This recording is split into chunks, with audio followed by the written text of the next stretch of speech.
Bismillahirrahmanirrahim. Assalamualaikum warahmatullahi wabarakatuh.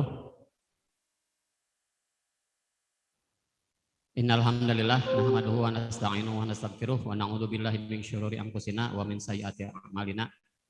May yahdihillahu fala mudhillalah wa man yudhlil fala hadiyalah. Asyhadu an la ilaha illallah wa asyhadu anna Muhammadan abduhu wa rasuluh. Rabbi shrah li sadri wa yassir li amri wahlul 'uqdatam min lisani yafqahu qawli. Rabbi inni a'udzubika an as'aluka ma laysa li bihi ilmun wa illa tagfirli wa tarhamni aku minal khosirin amma ba'du. Yang saya hormati ini sahabat saya Pak Kabid Fora, Pak Ahmad Arif.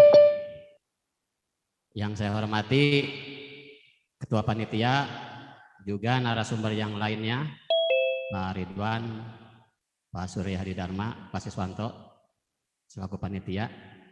Dan terima kasih kepada pembawa acara yang telah memberikan kesempatan kepada saya untuk bisa mungkin sharing dan berdiskusi ya terkait dengan tema yang diberikan oleh panitia kepada saya. Tema utama yang mungkin saya dapatkan dari panitia yaitu tentang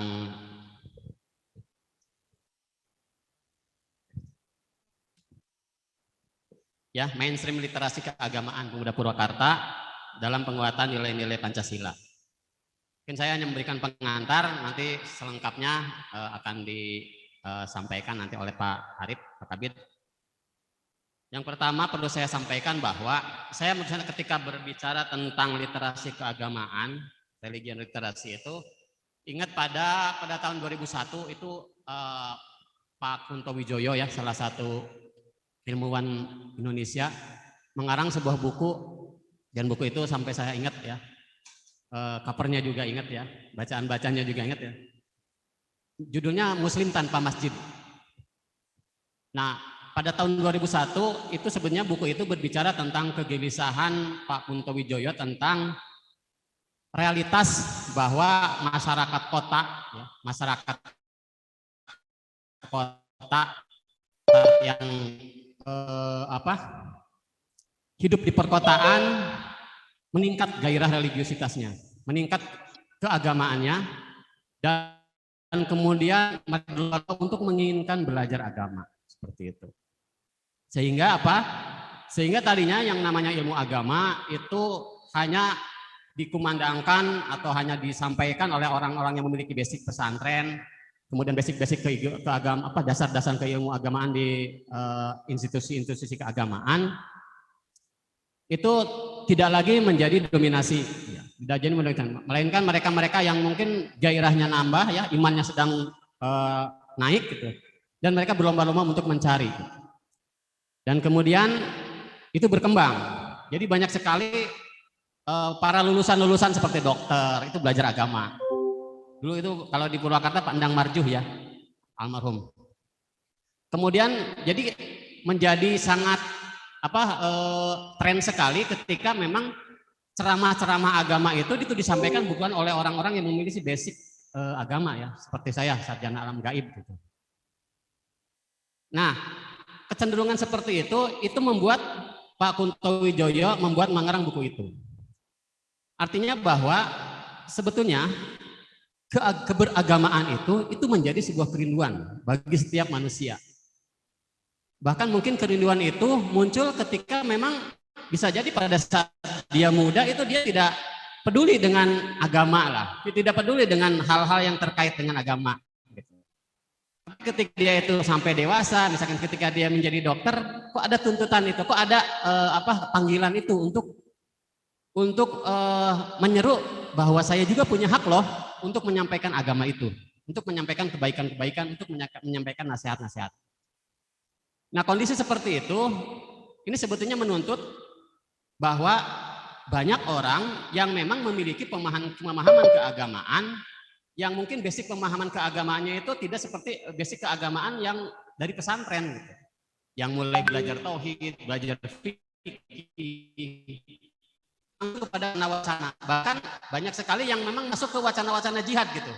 Bisa jadi dia itu yang melakukan bom bunuh diri itu mendingan wudunya aja lebih baik kalian daripada mereka gitu. Dan itu dipandang mereka lebih super gitu. Kenapa? Mereka lebih punya nyali untuk itu gitu.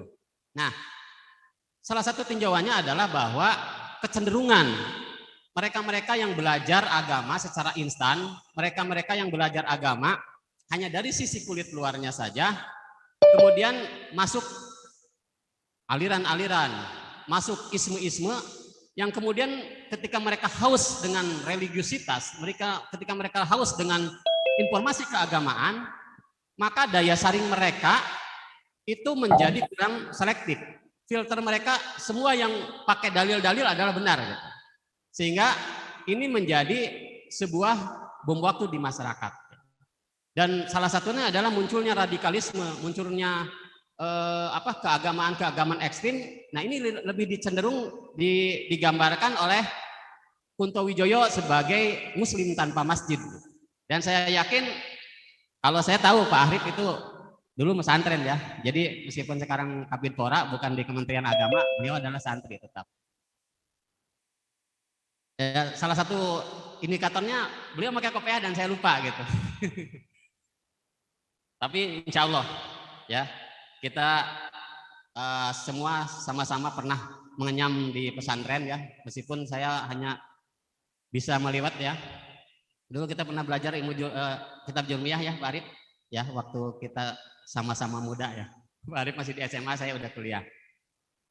Nah, ini adalah religiusitas seperti ini yang menjadi salah satu penyumbang besar terhadap munculnya radikalisme, munculnya terorisme, dan munculnya gerakan-gerakan keras.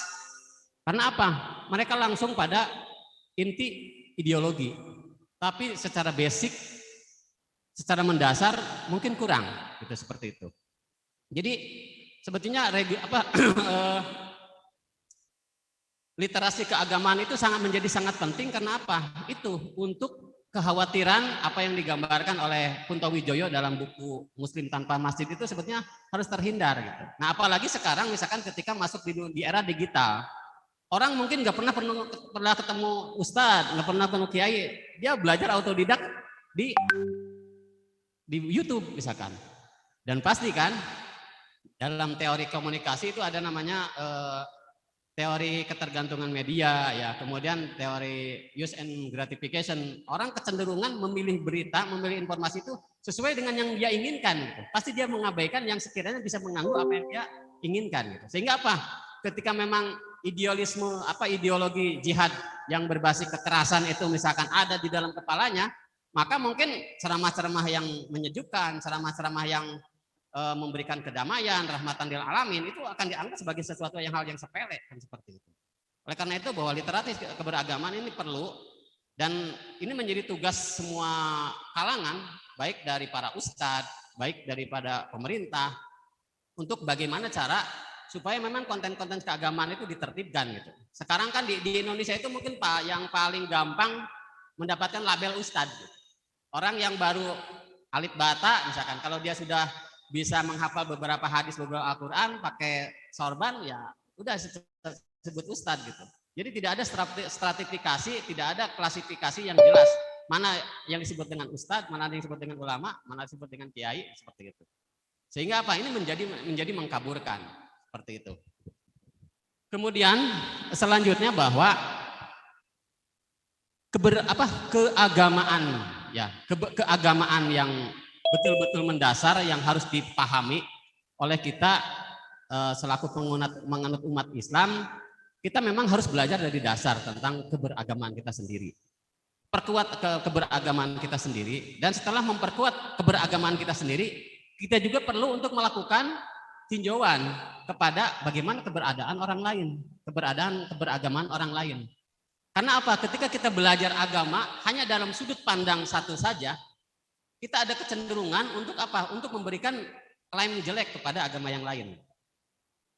Saya tidak menyuruh untuk melakukan pindah agama dan sebagainya, tapi kurangnya hormat, kurangnya santun, atau kurangnya saling menghormati di antara kita di masyarakat dalam konteks keberagamaan, itu karena memang kita tidak pernah bersilaturahmi dengan literasi keagamaan orang lain.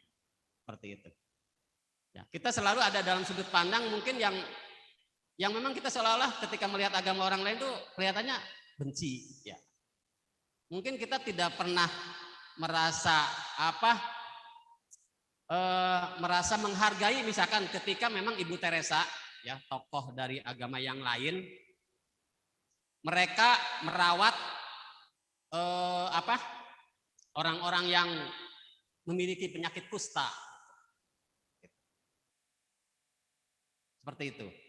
Nah, hal seperti itu lebih didasarkan kepada apa? Karena memang kita menganggap bahwa seolah-olah agama yang kita miliki itu agama yang saat ini, agama yang tiba-tiba turun dari langit, bukan agama yang mensejarah seperti itu. Kenapa? Indikatornya pasti sebagian memiliki bayangan bahwa Islam itu hanya yang ada dibawa oleh Nabi Muhammad saja. Kita lupa dengan Islamnya Nabi Isa, kita lupa dengan Islamnya Nabi Ibrahim, kita lupa dengan Islamnya Nabi Daud, kita lupa dengan Islamnya Nabi Adam. Yang semuanya itu adalah turun-menurun sampai kepada kita. Dan kita lupa bahwa sejarah itu menciptakan perbedaan. Nanti kalau saya pas ini ya, 30 menit. Ya, saya waktunya 1 jam dengan Pak Arif ya. Jadi takut nanti ini. Nah, apa yang membedakan kita menjadi berbeda dalam memahami gitu. Kita mungkin harus sadar bahwa kenapa misalkan Ibu Teresa dia bahwa merawat orang yang sakit, merawat yang orang kusta itu adalah kebaikan. Mengapa misalkan Mahatma Gandhi dia rela tidak makan untuk mempertahankan agar tidak terjadi peperangan antar agama, antar suku. Itu berarti ada kebaikan di antara masing-masing pemeluk beragama. Nah, ini yang oleh di dalam ilmu filsafat perennial bahwa ada satu pesan suci, ada satu kebaikan yang kekal yang dianut oleh manusia sepanjang zaman. Dan seharusnya kerukunan antar umat beragama itu dibangun dari perennial itu. Dan kita jangan merasa yakin atau menganggap bahwa kalau umat Islam, kalau sedunia ini menjadi Islam semua, kalau umat sedunia ini menjadi Kristen itu menjadi damai. Tidak mungkin. Karena itu sudah dari Al-Quran juga memang kita diciptakan untuk bersuku-suku dan berbangsa-bangsa. Nabi Muhammad pun pada saat beliau di masa kenabian dia menghormati agama orang lain kan seperti itu. Jadi ternyata yang membuat radikalisme, yang membuat perasaan membenci agama atau keyakinan orang lain itu bukan dari Islam. Ya. Bahkan ketika Futuh Makkah, Nabi Muhammad mengatakan melindungi orang yang berbeda agama kan seperti itu. Yang ini menjadi basic dari Piagam Jakarta yang kemudian tumbuh menjadi Pancasila kan gitu. Nah, kita kembali. Kita mungkin bertanya, Islam yang kenapa sih orang lain juga mengajarkan tentang kebaikan? Mengapa ada kebaikan di agama yang lain? Kalau mungkin kita agama Ibraniah lah, seperti agama-agama yang memiliki kitab suci. Karena terkadang secara lembagaan seperti di kita agama yang tidak memiliki kitab suci itu tidak dianggap sebagai agama kan gitu. Padahal kalau kita lihat tadi dikatakan bahwa pesan Tuhan ya, pesan kebaikan ya, pesan hikmah itu sifatnya perennial, sifatnya abadi dari zaman Nabi Adam sampai zaman sekarang. Kemudian dan di sisi yang lain ada aspek peradaban yang berbeda.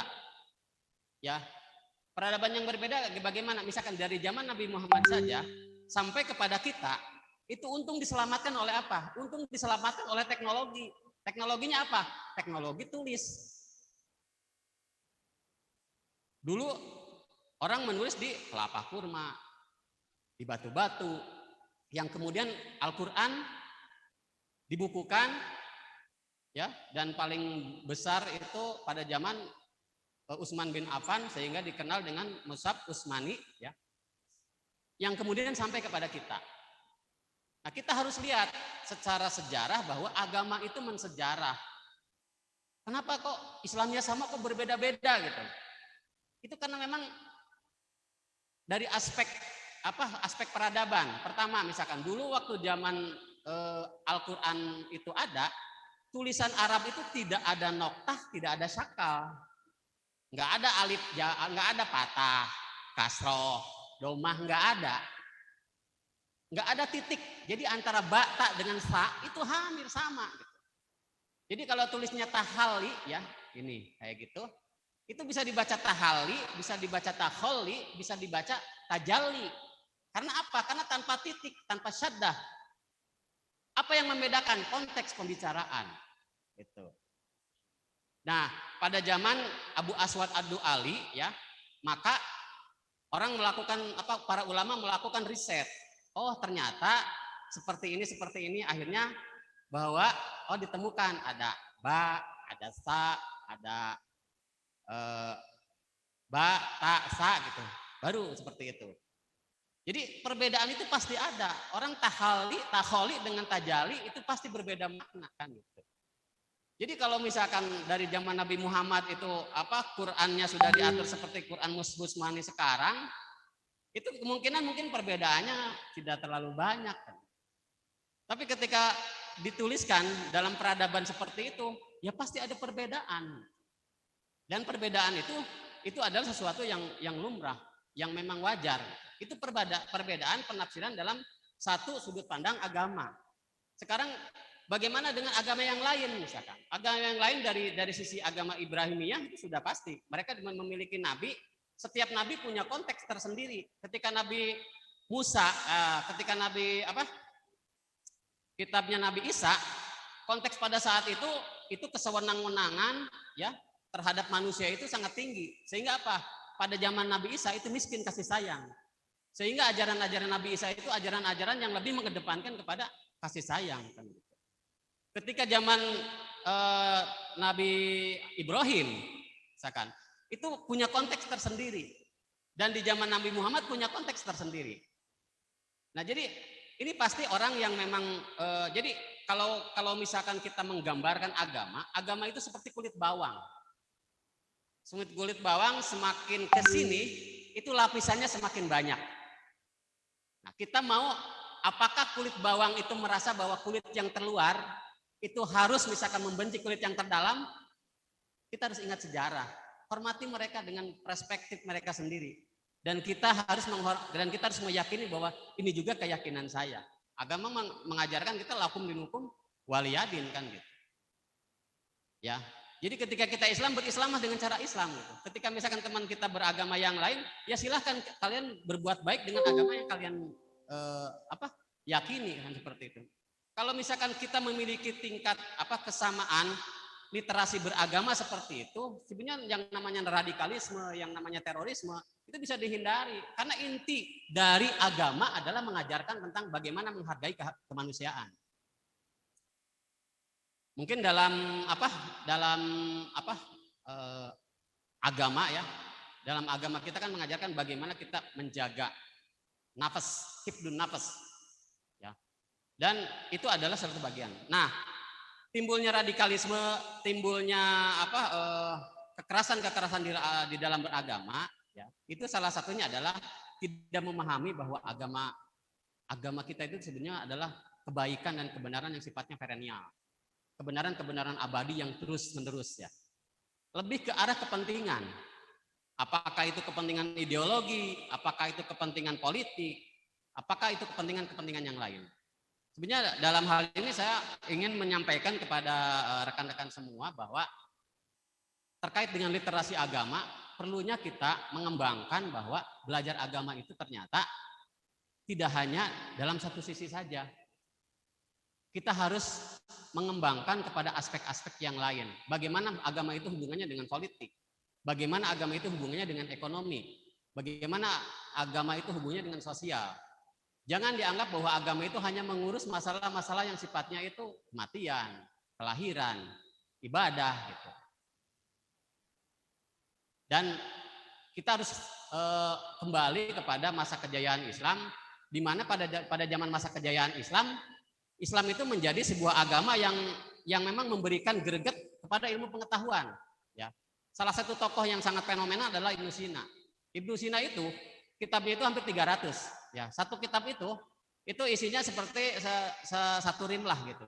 Bayangkan, itu ada yang pernah membuat penelitian. Jadi Ibnu Sina itu sehari itu katanya nulis itu hampir 300 lembar kalau dirata-rata. Dan yang dia pahami itu bukan hanya bahwa Ibnu Sina sebagai tokoh Islam itu hanya ngomong tentang fikih, tentang apa, dia tidak. Salah satu buku yang sangat terkenal di Eropa adalah Qanunun fit Tibb, ya. Kaidah-kaidah kedokteran. Karena apa? Karena ternyata Ibnu Sina itu memahami Islam atau menikmati Islam itu bukan hanya sekedar sholat, zakat dan sebagainya gitu. Ternyata Quran mampu melakukan inspirasi.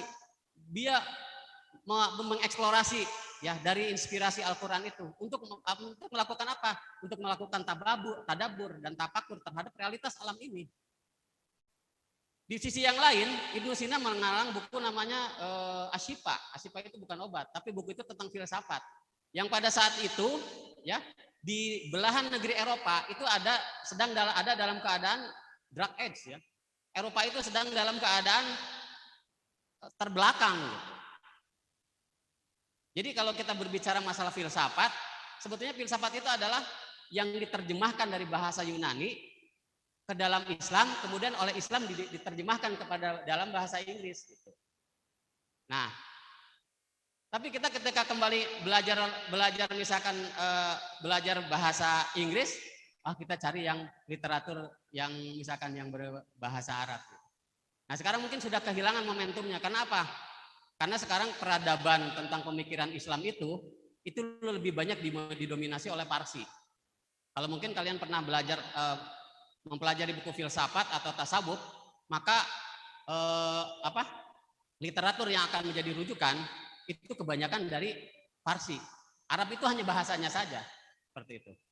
Nah, ini memberikan gini aja bahwa beragama itu ini harus menjadi bahwa kita sebetulnya melaksanakan tugas Tuhan sebagai khalifah.